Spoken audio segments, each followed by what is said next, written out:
Πώς είναι άραγε η οδήγηση σε μια χώρα σαν την Αυστραλία? Μπορείς να τρέξεις? Δεν μπορείς να τρέξεις? Ή μήπως εξαρτάται από την περιοχή και τις κάμερες? Σήμερα θα δούμε ένα θέμα για το οποίο πολλοί μου έχουν ζητήσει να κάνω ξεχωριστό βίντεο, αλλά πίστεψέ με, αυτά που θα πούμε σήμερα ισχύουν και για άλλες χώρες του εξωτερικού. Εννοείται πρέπει να έχεις δίπλωμα. Βεβαιώσου όμως ότι θα το κρατήσεις. Let's begin!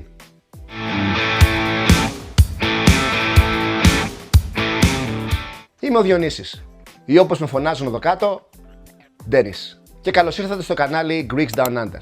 Ζω και εργάζομαι στο Σίδνεϊ της Αυστραλίας τα τελευταία 14 χρόνια. Εδώ θα βρεις αληθινές εμπειρίες, χρήσιμες συμβουλές και πρακτικές πληροφορίες για τη ζωή μακριά από την Ελλάδα. Στόχος μας είναι να ενημερώσουμε όλους όσους θα ήθελαν να μάθουν περισσότερα για το πώς άραγε είναι η ζωή σε μια χώρα του εξωτερικού. Πάμε πρώτα να πούμε τα βασικά. Εδώ στην Αυστραλία οδηγούμε ανάποδα. Στην αρχή είναι ένα πολιτισμικό σοκ. Πας να μπεις στο αμάξι και κάθεσαι στη θέση του συνοδηγού. Μετά προσπαθείς να βγάλεις φλας και ανάβεις τους γυαλοκαθαριστήρες. Όλοι το πάθαμε την πρώτη φορά που οδηγήσαμε δεξιοτήμονο. Επίσης, εντελώς αντίθετες είναι και οι λωρίδες κυκλοφορίας. Η αριστερή είναι η αργή και η δεξιά είναι η ταχείας κυκλοφορίας. Δηλαδή εδώ λέμε μείνε αριστερά εκτός εάν θέλεις να προσπεράσεις. Σου ακούγεται περίεργο, έτσι? Που ένα τιμόνι σου έβαλαν ανάποδα και έμπλεξες τα μπουτια σου, στόκε! Επίσης και οι προτεραιότητες είναι αντίθετες. Δίνεις προτεραιότητα σε αυτόν που έρχεται από τα δεξιά. Δεν τηρούνται πάντα βέβαια, δεν είμαστε Γερμανία, αλλά οκ. Δεν πάμε άσχημα. Να είναι καλά οι κάμερες. Και μία που μιλάμε για κάμερες, πάμε να δούμε τι παίζει. Αρχικά πρέπει να μιλήσουμε για τα speed limits. Μέσα στις γειτονιές, εκεί που λέμε residential zones, το όριο είναι 50 χιλιόμετρα την ώρα. Άντε, βαριά 60 σε κάποιες περιοχές. Σε κεντρικούς δρόμους όμως το όριο είναι μεταξύ 70 και 80 χιλιόμετρα. Όπα, Διονύση, πώς θα ξέρω εγώ ποιος είναι κεντρικός δρόμος και ποιος όχι? Εντάξει, δεν είναι και τόσο δύσκολο. Έχεις το όριο ταχύτητα στο Google Maps, έχεις πινακίδες μπροστά σου κάθε 3 και λίγο. Εκεί, αν είσαι τόσο απάλευτος, τι να σου πω. Τσέκαρε δεξιά και αριστερά εάν έχεις σπιτάκια. Στα highways και στα freeways όμως μπορείς να νιώσεις την αδρεναλίνη της ταχύτητας και να το πατήσεις λίγο περισσότερο. Εκεί το όριο είναι 100 με 110 το πολύ. Τι λες ρε Πρέπει να ξέρεις ότι για την τήρηση αυτών των ορίων υπάρχουν κάμερες σε πολλά σημεία της πόλης. Ναι, σε γράφουν οι κάμερες, όπου υπάρχουν βέβαια. Γιατί αν κάποιος ξέρει ότι σε κάποιο σημείο δεν υπάρχει κάμερα και περνάει κάθε μέρα από εκεί ή είναι το σπίτι του εκεί γύρω και ξέρει τι παίζει, τότε ίσως να δεις καμιά φορά κανέναν τύπο να τρέχει με 100 σε περιοχή που το όριο είναι 60. Γκαζώνεις και αφήνεις πίσω τους άλλους να τρώνε τη σκόνη σου. Γιατί εσύ τι νόμιζες? Ότι εδώ κάτω είμαστε τόσο νομοταγείς ότι νοιαζόμαστε για το κοινό συμφέρον και την ασφάλεια των συνανθρώπων μας? Όχι. Απλά έχουμε νόμους. Χωρίς νόμους θα ήμασταν ζούγκλα. Τόσο απλά. Τι έγινε ρε φίλε? Ποιο είναι το όριο ταχύτητας εδώ πέρα? Εσύ καλά πας. Αυτός απλά ξέρει τα μέρη λίγο καλύτερα από εσένα και σε εκείνο το σημείο που εσύ πηγαίνεις με όσα πρέπει να πηγαίνεις, αυτός γκάζωσε. Γιατί ξέρει ότι δεν έχει κάμερα. Άλλη σημαντική λεπτομέρεια είναι το πορτοκαλί φανάρι, το οποίο κρατάει λίγο παραπάνω από ό,τι στην Ελλάδα. Το βλέπεις για αρκετά δευτερόλεπτα και αντικειμενικά έχεις πολύ περισσότερο χρόνο να αντιδράσεις. Εδώ στο πορτοκαλί φανάρι δεν επιταχύνουμε, φρενάρουμε. Τις πρώτες φορές πραγματικά φοβόμουν πάρα πολύ ότι θα με τρακάρει αυτός που έρχεται από πίσω. Τώρα βέβαια μετά από τόσα χρόνια είμαι ok. Αλλά ξέρω ότι αν οδηγήσω στην Ελλάδα και φρενάρω στο πορτοκαλί φανάρι, ο άλλος θα περάσει από πάνω μου. Τεράστιο κεφάλαιο εδώ κάτω είναι τα school zones, τα οποία λειτουργούν 8 με 9.30 το πρωί και 2.30 με 4 το απόγευμα. Το κανονικό όριο ταχύτητας εκτός αυτών των ωρών μπορεί να είναι οτιδήποτε. Ό,τι και να λέει η πινακίδα, για αυτές τις συγκεκριμένες ώρες θα πηγαίνεις με 40. Ναι, με 40. Το οποίο είναι πολύ εκνευριστικό. Αλλά η χώρα ξεκίνησε να το εφαρμόζει μετά από αρκετά ατυχήματα που έγιναν έξω από σχολεία σε παλαιότερες δεκαετίες. Πραγματικά, τα πρώτα μου χρόνια, πόσο πολύ με νευρίαζαν τα school zones. Δεν φαντάζεσαι. Έχω φάει πρόστιμο σε school zone. Και πόνεσε. Πόνεσε πολύ. Μείνε μέχρι το τέλος του βίντεο για να μάθεις πόσο πολύ. Μετά βέβαια, όταν ήρθαν τα παιδιά στη ζωή μου, άρχισα να βλέπω τα school zones με πολύ μεγαλύτερη εκτίμηση και σεβασμό. Επίσης, κάτι πολύ ενδιαφέρον που συμβαίνει εδώ κάτω είναι ότι στις διαβάσεις πεζών ο πεζός έχει πάντα προτεραιότητα. Τι έγινε ρε παιδιά, πού οδεύει ο πολιτισμός? Κι όμως δεν ισχύει μόνο στην Αυστραλία, ισχύει σχεδόν παντού, εκτός από την Ελλάδα. Υπάρχει και ανάλογη σήμανση, η οποία δεν είναι μόνο στην άσφαλτο, την βλέπεις μπροστά σου. 2 πόδια μέσα σε κίτρινο πλαίσιο. Δύσκολο να περάσει απαρατήρητο.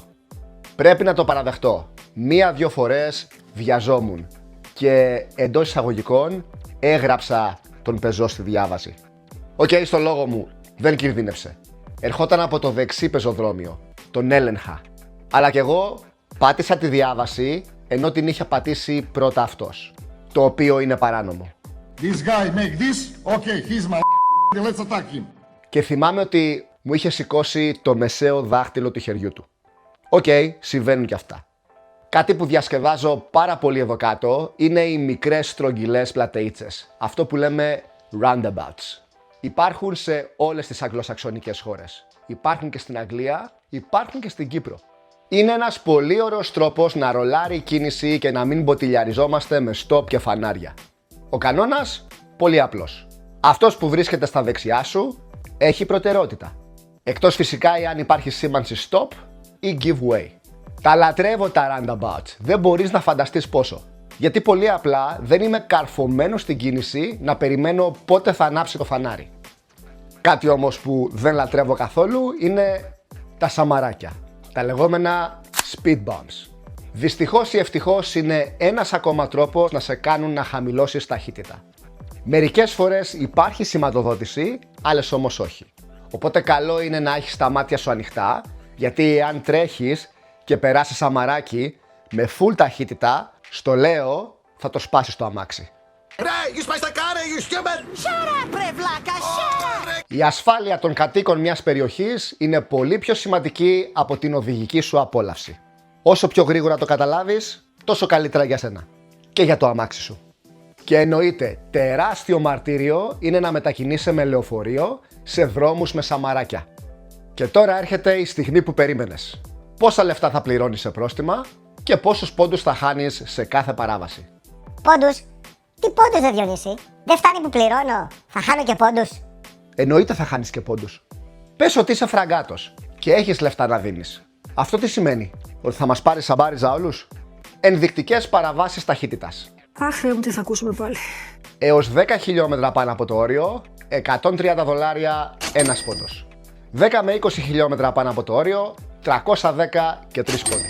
20 με 30 πάνω από το όριο, 540 και 4 πόντοι.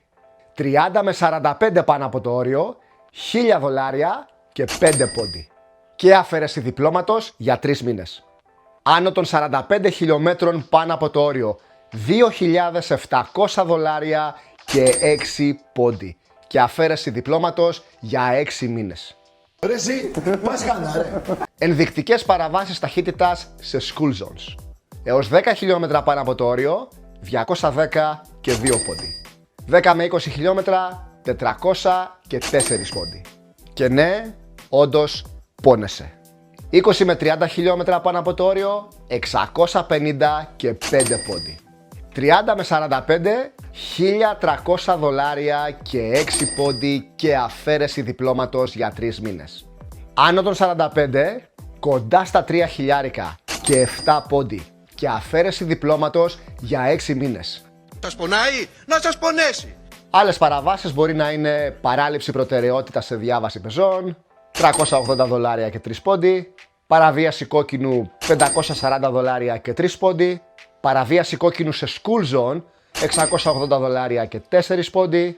Εντάξει, υπάρχουν κι άλλα, αλλά οκ, σε καταλαβαίνω. Αρκετά άκουσες για μία μέρα. Αρκεί να μην βγει παρά έξω και βλέπει τον τουρισμό μας. Τι ισχύει τώρα με τους πόντους, τους λεγόμενους demerit points. Ένα πλήρες δίπλωμα, χωρίς παραβάσεις, έχει 13 πόντους. Όταν χάνεις και τους 13, χάνεις και το δίπλωμα. Όταν το ξαναπαίρνεις, δεν είναι πάντα πλήρες. Τα demerit points μας πονάνε πολύ περισσότερο από τα πρόστιμα. Γιατί αυτούς τους πόντους που χάνεις σήμερα, θα τους ξαναπάρεις σε 3 χρόνια. Σε 3 χρόνια. Οπότε, λίγο απρόσεχτος να είσαι, δεν θέλει και πολύ. Και μην ξεχνάμε ότι σε περίοδο εορτών, τριήμερα και αργίες, όλα αυτά που είπαμε παραπάνω διπλασιάζονται. Ναι, όλα επί 2. Περνάς κόκκινο μία απλή Τετάρτη, 3 πόντι. Περνάς κόκκινο παραμονή Χριστουγέννων, 6 πόντι. Αυτό δεν πήγε και πολύ καλά, έτσι δεν είναι? Το σύστημα σε μια χώρα με νόμους σε αναγκάζει να προσέχεις για το καλό και το δικό σου και των άλλων γύρω σου. Γιατί αν δεν προσέχεις, και θα ξεφραγκιαστείς και θα παίρνεις το λεωφορείο. Καλή τύχη. Σκέφτεσαι κάποια στιγμή στο μέλλον να δοκιμάσεις την τύχη σου κάπου εκεί έξω? Πώς είναι η οδήγηση στη χώρα που μένεις? Είτε είσαι στην Ελλάδα, είτε στην Αυστραλία, είτε σε κάποια άλλη χώρα του εξωτερικού. Εάν βρήκες το βίντεο ενδιαφέρον, please like and subscribe για να μην χάσεις τα επόμενα βίντεο που έρχονται. Επίσης, κάνε ένα σχόλιο. Θετικό, αρνητικό, δεν έχει καμία σημασία. Απλά σε τον αλγόριθμο του YouTube να κάνει αυτό που πραγματικά ξέρει. Μείνε συντονισμένος και τα λέμε την επόμενη φορά. See ya.